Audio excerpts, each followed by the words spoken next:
Yeah, I guess with about 9 days here until your first game, it's weird to think Yeah. about. But how comfortable or confident are you with where this group is right now? Well, I feel good about where we are right now. Obviously, we have a long way to go, but our guys have had great attitudes. We've worked really hard.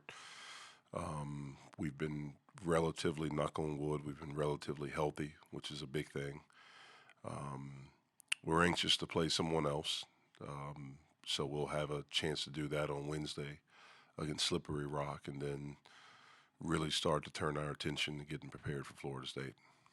Saw Justin working out here as I walked in. How's he doing? And He's you doing know, good. He's doing well. It's a mental hurdle right now, and then getting back in shape. He had about 3 weeks where he really didn't do anything, where we were waiting to find out the prognosis of his injury, and so 3 weeks of not doing anything, you're set back, especially as a freshman. But he's getting there. We need him, and he's starting to get back in shape. We're doing a lot of extra stuff with him, and we need him out there. is he gonna be able to play against Florida State or He soon? should be. I don't see any reason. He's doing everything. He's practicing full speed now, so he's been doing that for probably a couple of weeks now. Will he play on Wednesday? You guys gonna kind of hold him back as a Nah, precaution? we're gonna he'll play. Jeff, what was the final prognosis of that injury? I know it's kind of in flux. We're seeking multiple opinions. Yeah, I think the final was like a knee sprain, but initially we thought it was a torn ACL. That's what when it happened, the day that it happened, I actually happened to be there, and I thought for sure that's what it was. And it was I don't remember the exact date, but it was the date of the coaches versus cancer event um, over at Heinz Field, and I thought for sure that's what it was.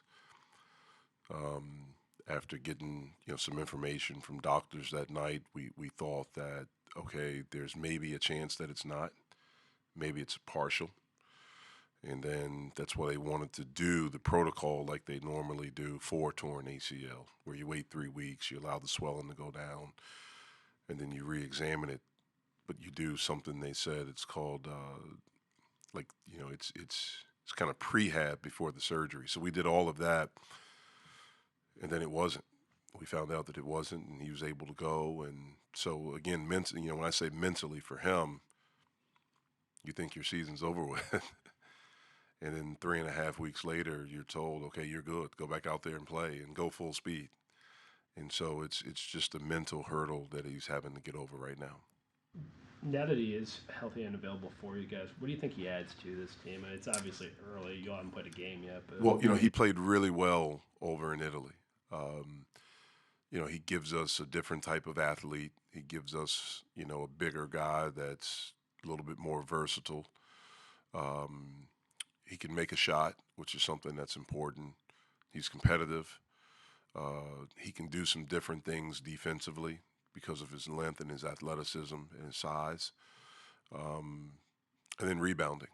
You know, rebounding is a major area for us, and so it's somebody that could assist us there.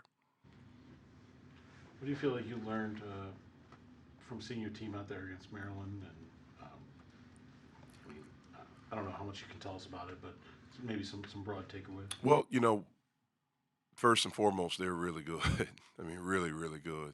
And but we wanted that. We wanted to schedule, to do a scrimmage that way because our first opponent's really good. It's Florida State, as you guys know that cover us and cover this league. It's a different type of athlete when you play them. They're long, they're big, and so we wanted to play someone in the scrimmage that we thought was similar. As far as the length and athleticism, I certainly hope Florida State's not as good as Maryland. Um, but we did some good things, but one of the major areas is rebounding. I mean, that's what we have to do. I thought we were a little bit nervous early in the game and against Maryland, but I thought once we settled in, I thought we did some really good stuff. I thought we scored the ball a little bit better than I maybe thought we would be able to. Um, but we have to defend better, and mainly we have to defensive rebound better. From a rebounding standpoint, Jeff, I mean, how similar is it going to be to last season when we talked about gang rebounding and rebounding as a team a lot? Or do you feel like, with a guy like Eric in here now, do you feel like there's more of a proven or reliable rebounder on this I team? still don't think we have that.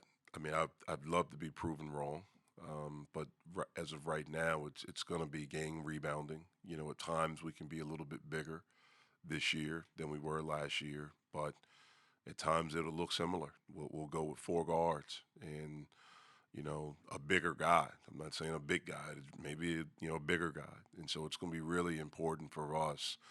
Our guards have to get down there. We have to block out. We have to do the dirty work. But Eric, Terrell, you know, Kareem, hopefully we'll be able to get Kenna back at some point this year. Anyone that's out there is going to have to rebound for us. On that front, how does it help having a couple guys like Gerald and Justin come in that are kind of guard wing players, but they're pretty big. They're bigger guys that maybe can help with the physical toll that your freshmen kind of took last year. Yeah, well, they have to, absolutely. Those guys have done a good job for us. Gerald actually led us in rebounding against Maryland. I don't know if that's a good thing. It was good for him, but we need to have multiple guys, kind of where he was. So certainly having Gerald, having Justin, those guys being able, with Deese being a year older, but Trey and Xavier got to get down there and they have to do that stuff. And then our bigger guys, they have to.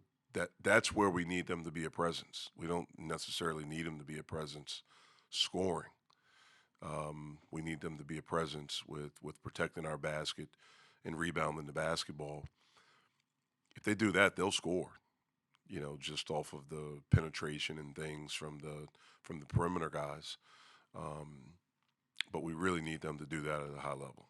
When you do start the season against a conference opponent like this, does that ratchet up the intensity, or do you change anything about your prep as you head into the opener? We do change. Normally, the first game is not against an opponent usually with that type of size, athleticism, sometimes talent. And so it certainly will change. Our preparation for it will change. Some of the things that we do, especially as a conference game. So some of the things you have in at this time. It's also part of the reason why we scheduled the Italy trip. All of it was in preparation, hopefully to have us a little bit more advanced with two conference games before Christmas. Going back to what you were saying about your big men, you got a little bit more depth this year. How are you going to kind of mix those lineups, and how are you going to use that depth this season? Yeah, well, we'll see. I mean, guys have to earn it. We certainly have, I think, more quality depth this year. We have four guys back and five, if Ken is able to make it back, that played significant minutes for us. And so they know us, they know me, they know my staff, they kind of know what to expect. And so, in pieces, we have it where some of those guys can teach the younger guys, where last year no one could do that. And so that certainly helps. And again, we'll see what different lineups, we can put out there. I mean, we could be a lot bigger than we were at different times last year, and that may be something that we do. Maybe we do it a lot. We're still in the mode of trying to figure that out right now. Over these past 7 or 8 months, Jeff, have you noticed him evolve as a leader? We had talked to him a little bit about it earlier, but I was curious from your perspective as his coach. Well, one of the things is that he talks more. Last year Xavier did not talk, and so he's a lot more vocal now than he was last year.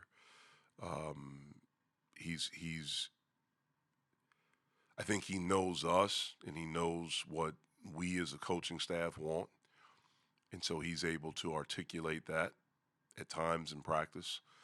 With his teammates, he's a little bit more. He's a lot more vocal in huddles, which is really, really good. I mean, that's growth, and that's something that you want from those guys. Trey the same way. Both of those guys have really matured in that way. Is that something that's particularly important to have in a point guard? Yeah, it's vital. I mean, if you look at all the really good point guards, that's the one thing they have in common. They could be very different as far as size and athleticism and style of play, but normally the really good ones, they talk, and they have. It's not just talk; you command. Um, and so that's the next part of his growth is to do that. Now, in order to do it, you have to be on all the time. You can't do it if you're not doing it. So you can't talk, you can't say these things, and so it's a different type of responsibility, but it's one that a really good player should want.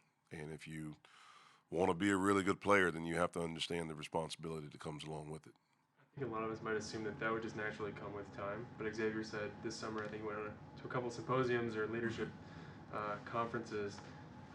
Is that part of a player's development as well sometimes, and especially in a point guard like him that, maybe go out of your way to help him develop that Yeah, function? well, we're always trying to do that with all of our guys. He was afforded some opportunities because of he's good, and so he got invited to some things and he took advantage of it. And I like the fact that not only did he take advantage of going, but of being present while he was there and really trying to learn and taking something from these opportunities. That's what you want all these kids to do is to try to learn from every situation. And I think he's done that. I think he's a guy still with us as a coaching staff. He doesn't talk much with us, and so at times he can be hard to read. But he's always watching and paying attention, and he's absorbing. He's just not articulating it with us. Now, I'll hear him in a huddle, and he's saying some things that we've talked about. So that's how I know he's getting it. He understands it. Jeff, what if anything becomes easier for you and your staff in year 2 as opposed to year 1? I don't know if anything's easier. I think it's maybe there's a comfort level that's different from this time last year because it's not as new. We have a better feel of our team because we've actually coached some of these guys. The new guys are guys that we have a relationship with. We had a relationship with during the recruiting process, some for a year. And so I think it's a little bit more comfortable, but certainly not easy. I don't think any of these jobs are easy. I don't care if you have a whole team coming back and you were a Final Four team. None of it's easy. But I like the direction that we're headed in, and I like this group that we have right now. I've loved their spirit. I've loved how they've worked, how they've tried to attack and get better each day. And hopefully we can continue to do that. We know that it's going to be some adverse times. I mean, I understand that. I think we understand that, but we have to, stick together and keep fighting and understand, we're continuing to take the necessary steps, and we just have to make sure those steps are forward. Does that comfort level allow you to take the instruction up a notch to drill down a little bit more? Well, I think we always do that. I don't need comfort level to be able to do that. So we're always trying to correct, and it's constructive criticism. I'm a big believer if you really care about someone, then you tell them the truth all the time. And one of the things we talk to these guys about and recruits about is that our sport's different because you don't have these lulls in between. In football, what is it, 40 seconds between each play, and you can go back and huddle and talk briefly and things. In baseball, I don't know how much time between a pitch, but you can do, like ours is, you're constantly moving. And so you have to be able to absorb the truth in real time. And so if I'm telling someone like, hey, you're really good, that guy can't guard you, you're playing great, they love to hear that. But if you're like, hey, man, you stink right now, like you got to get your head out of your butt, that's the truth in that moment. It's not personal. It's never personal. It's us as a coaching staff trying to get you out of it. But you have to trust. I'm telling you the truth in that moment. You are playing like crap right now. And so you need to know that. And so I've never had an issue with that. I've never. When I played, I didn't have an issue. That's one of the reasons I picked the place where I went, because I grew up with a father like that. And so I've never had a. I don't need comfort, to be comfortable to do that. Yeah, Jeff. I was curious. Have you all applied for any kind of a waiver for No. for Horton? No. Was there No. any temptation to just seeing? No, Okay. it wasn't.